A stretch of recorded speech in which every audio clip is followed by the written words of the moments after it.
Do you feel like it's hard to create enticing travel videos and vlogs? Then you are in luck, cause this tutorial will show you how you can create cinematic looking footage the easy way with just a smartphone and a gimbal. All the shots you see here were captured with the help of an iPhone 14 Pro in combination with DJI's Osmo Mobile 6 that just received a significant firmware update which gives us access to ActiveTrack 6.0, and we are relying on some of the new features that come with it. However, regarding the smartphone, you can use whatever brand and manufacturer you like, whether it's Android or an iOS device.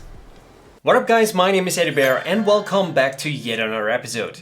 Before we jump into today's tutorial, I want to thank DJI for sponsoring this video and sending me their new Osmo Mobile 6 with the upgraded firmware that gives us access to ActiveTrack 6.0. This provides us with a significant boost to the tracking capabilities compared to the ActiveTrack 5.0 and is now also available to the existing Osmo Mobile 6 community. Meaning, this is a free minor upgrade which is always nice for people who early on bought into a system. By now you're probably wondering, why am I even talking about this and why is this a huge deal? Well, if you're filming somewhere secluded with no other people around or any obstructions of line of sight, most gimbals with tracking will do fine. However, if you're running through a city with a magnitude of people and obstacles, that's where you can separate the wheat from the chaff. Now here's an example for you how this translates to the real world. Here I am full on stress testing the algorithm in ActiveTrack. We have the wall obstructing line of sight in the foreground and we have numerous people crossing me in the background or in front of me, and even if the tracking is losing me, it is almost instantly reacquiring me once I'm back in the frame.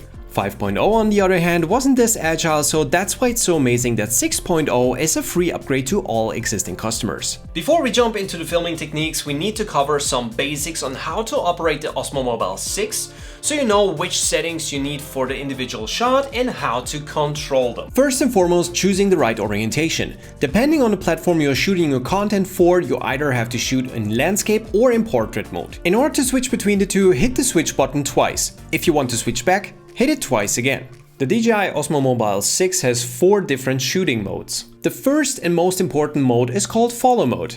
This mode will translate every single movement onto the camera, no matter whether it's a pan movement or an upwards downwards tilt from your end. It will make sure that the camera is always level and horizontal. So no matter whether you're tilting upwards in order to reveal something or you're tilting down and panning to the side in order to reveal the vendors on the market street, it will literally follow you everywhere. The second mode is called tilt locked. Tilt locked essentially does exactly what the name says. It is locking the axis that enables the gimbal to tilt upwards and downwards. This mode is very helpful if you want to shoot something that's on the same level. So let's say you are in a museum or you want to showcase multiple vendors on a street. Therefore, it's perfect because you don't have any kind of upwards downwards movement to distract the viewer. The third shooting mode is called FPV. Normally gimbals compensate for twist movements, so your footage is always horizontal. If you enable FPV, it's trying to mimic an FPV drone, which can give you quite interesting looking footage, and this also makes this one almost our first shooting technique, but it's very much up to you if you want to use it, because it's a very distinctive kind of way of shooting. But hey, if it fits your style,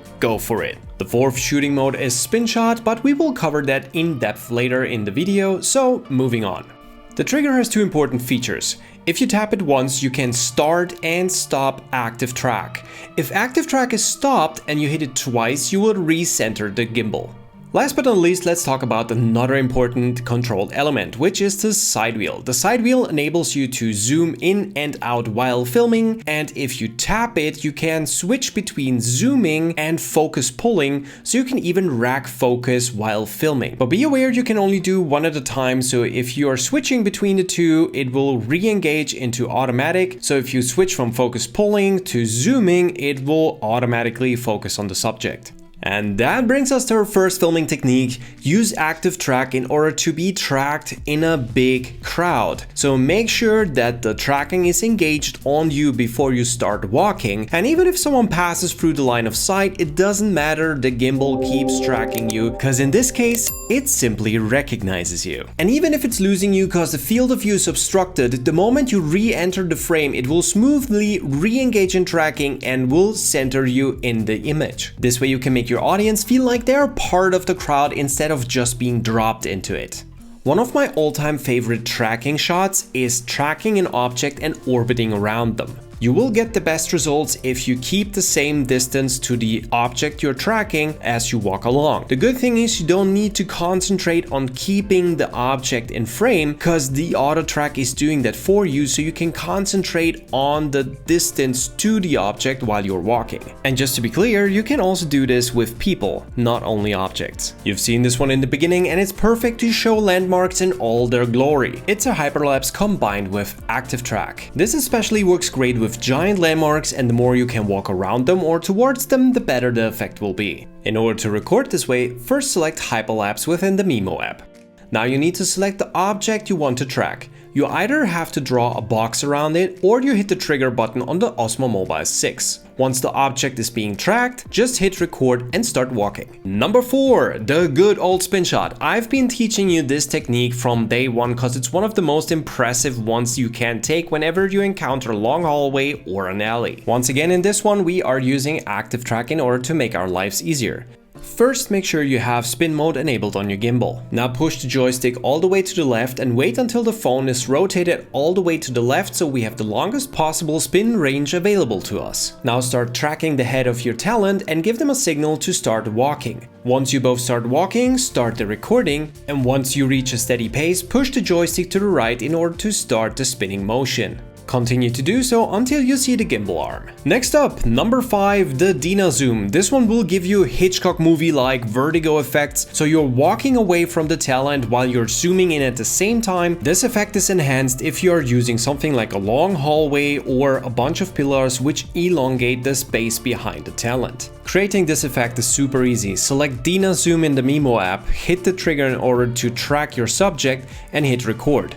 Start walking backwards and the Mimo app will automatically zoom in onto your subject while holding it in the middle of the frame. Number 6, pulling focus. Pulling focus is a perfect tool in order to reveal certain areas of your imagery. This works the best way if you put something in the foreground and something in the background. So you can switch either between the foreground or the background while shifting the focus. Enable manual focus by pushing the zoom wheel once. This will bring forth a scale where you can see the little flower and the mountains. As you twist along the zoom wheel, you will shift the focus from the flower, which is the foreground, all the way to the background, which are the mountains. Number 7, use the zoom. Simple as that, but make sure to familiarize yourself with it because it's quite sensitive. And it's important because using the zoom is one of the best and easiest tools to reveal a location. So make sure that zoom wheel is your new best friend. Little side note regarding the OM6 and ActiveTrack 6.0, you're now able to track an object while you zoom in and out.